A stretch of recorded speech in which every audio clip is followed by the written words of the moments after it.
अगर आप एक नए नए मेडिकल स्टोर के संचालक हैं, आपने अभी नया नया मेडिकल स्टोर खोला है या फिर आने वाले कुछ समय में आप खोलने वाले हैं, तो स्टॉक के मिसमैनेजमेंट से आपको बहुत सजग रहना होगा, हमेशा बच करके रहना होगा। क्योंकि अगर आप स्टॉक को रखने में मिसमैनेजमेंट करते हैं तो इसका खामियाजा या तो आपके दवाओं के एक्सपायर होने के रूप में भुगतना पड़ेगा या फिर सही समय पर मौके पर दवाइयाँ आपको मिलेंगी ही नहीं, जिससे आपके सेल के ग्राफ पर भी इसका बुरा प्रभाव देखने को मिल जाता है। अक्सर होता यह है कि जब आप स्टॉकिस्ट से दवा मंगवाते हो तो ज़्यादातर संभावना होती है कि स्टॉकिस्ट आपको खाली स्ट्रिप देते हैं। अब उस खाली स्ट्रिप को हमको अपने स्टॉक में रखने में ही गड़बड़ी हो जाती है और जब कस्टमर पर्चा लेकर के आपके पास आता है तो आप वो दवा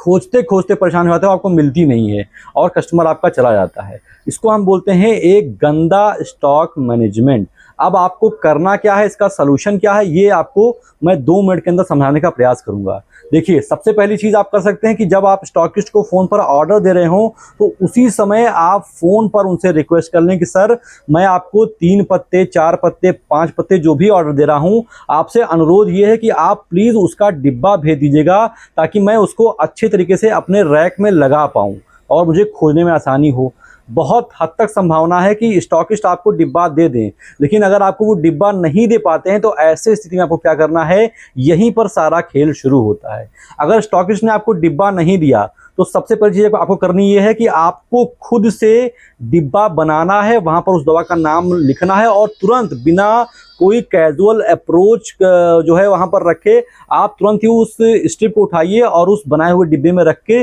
उसका नाम लिख करके तुरंत ही अपने स्टॉक में रख लीजिए। अगर आपने थोड़ी भी लापरवाही की कि चलो खाना खाने के बाद रख लेंगे, चलो शाम को रख लेंगे, चलो कल रख लेंगे, तो भाई साहब वो स्ट्रिप खो जाएगी और आपको ज़्यादातर संभावना है कि मौका पड़ने पर जब कस्टमर के पास आए तो आप खोजो, अरे भैया यहीं तो रखे थे, अरे कॉपी क्यों दब गई क्या, अरे यार कहाँ चली गई, अभी यहीं रखा था भाई, पन्नी से दबी हुई क्या, पता लगा स्टॉक आपको जो दवा है वो नीचे पड़ी हुई है और आप कस्टमर को दे नहीं पाए। तो ये सारी चीज़ें कैजुअल अप्रोच ना हो। जैसे ही आपके पास स्ट्रिप आए आप उसको तुरंत ही किसी डिब्बे में बना करके बाकायदा रख दें। और डिब्बा कैसे बनता है, मैंने अपने एक वीडियो बना रखा है, आप वहाँ जाकर सीख सकते हैं। पहली बात, आप स्टॉक से डिब्बे का मांग कर लें, ना दें तो आप खुद डिब्बा बनाएं, और ये भी नहीं हो सकता है तो तुरंत ही आप रबड़ रखें अपनी दुकान पर और रबड़ से उसको एटलीस्ट को वहाँ पर बांध दें ताकि वो दवा आपके आंखों के सामने रहे। बहुत बार ऐसा होता है कि आप दवा मंगवाते हैं, लापरवाही में थोड़ा कैजुअल अप्रोच होता है कि वो शाम को रख देंगे, खाना खाने के बाद रख देंगे, रखा ही तो है, और वो स्ट्रिप खो जाती है। आपने 5 स्ट्रिप मंगाई,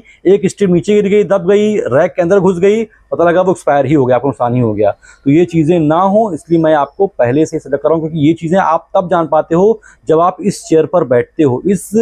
वीडियो में मैं अपने दर्शकों के लिए बहुत इंपॉर्टेंट छोटी छोटी चीज़ें हैं लेकिन बहुत ज़्यादा प्रभाव डालती हैं। इसके अलावा आपको एक चीज़ और बतानी है कि अगर आप एक मेडिकल स्टोर खोलने वाले हो, अभी आप प्लानिंग कर रहे हो, पूरा मूड बना रहे हो, लेकिन आप एकदम फ्रेशर हो, आपको कोई आइडिया नहीं कि मेडिकल स्टोर खोलते कैसे हैं, तो ऐसे लोगों के लिए मैंने एक कोर्स लॉन्च किया है जिसका नाम है शिवनीता मेडिकल स्टोर कोर्स। ये कोर्स आपकी मेडिकल स्टोर खोलने में बहुत ज़्यादा हेल्प करेगा अगर आप एकदम फ्रेशर हैं। इस कोर्स का लिंक मैंने डिस्क्रिप्शन में दे रखा है और आप चाहें तो आप अपने प्ले स्टोर में जाइए, वहाँ पर टाइप कीजिए शिवनीता, SHIVNITA, मेरा ये लोगो दिखेगा, इसको डाउनलोड कीजिए, लॉगिन कीजिए, परचेज कीजिए, सिंगल क्लिक में सारी जानकारी आप आ जाएंगे जो आपको एज अ फ्रेशर जानकारी चाहिए मेडिकल स्टोर खोलने के लिए। फिलहाल इस वीडियो में तो बस इतना ही। आशा करता हूं कि जो मैंने आपको बात समझाई है आप उस बात पर अमल करेंगे और ये जो कैजुअल अप्रोच होता है स्टार्टिंग में उससे बचेंगे और कोई नेगेटिव इम्पैक्ट अपने मेडिकल स्टोर पर जनरेट होने नहीं देंगे। फिलहाल अभी तक मेरे साथ इतने धैर्य से बने रहने के लिए आप सभी का तहे दिल से, आपके कीमती समय के लिए बहुत बहुत शुक्रिया।